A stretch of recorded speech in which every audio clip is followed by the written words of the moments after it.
రోడ్ల మీదకి వచ్చి ధర్నాలు చేస్తుంటే ఇది బీఆర్ఎస్ వాళ్ళే చేయిస్తుండ్రని ముఖ్యమంత్రి గారు మాట్లాడతారు. చివరికి ఆయన స్వంత నియోజకవర్గంలో మా గిరిజన సోదర సోదరీమణులు మా భూములు మాకు కావాలి, ఫార్మాసిటీకి మేము భూములు ఇవ్వము అని చెప్పి నీ నియోజకవర్గ గిరిజనులు రోడ్ల మీదకి వచ్చి పోరాడితే దీని వెనుక బీఆర్ఎస్ పార్టీ కుట్ర ఉందని రేవంత్ రెడ్డి గారు మాట్లాడుతుంటారు. అంటే ప్రతిపక్షం ప్రజలు మాకు ఇచ్చిన బాధ్యత ఏంది?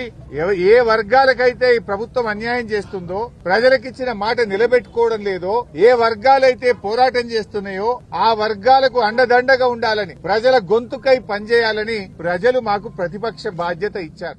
ప్రతిపక్షంగా విద్యార్థులు రోడ్ల మీదకి వస్తే వారికి సంఘీభావం ప్రకటించడం మా బాధ్యత. ప్రతిపక్షంగా రైతులకు మద్దతు ధర రాకపోతే పోరాడడం మా బాధ్యత. ప్రతిపక్షంగా నిరుద్యోగ యువకులకు అన్యాయం జరిగితే పోరాడడం మా బాధ్యత. మరి నువ్వు ఎస్సీ ఎస్టీలకు అన్యాయం చేసి వాళ్ళ భూములు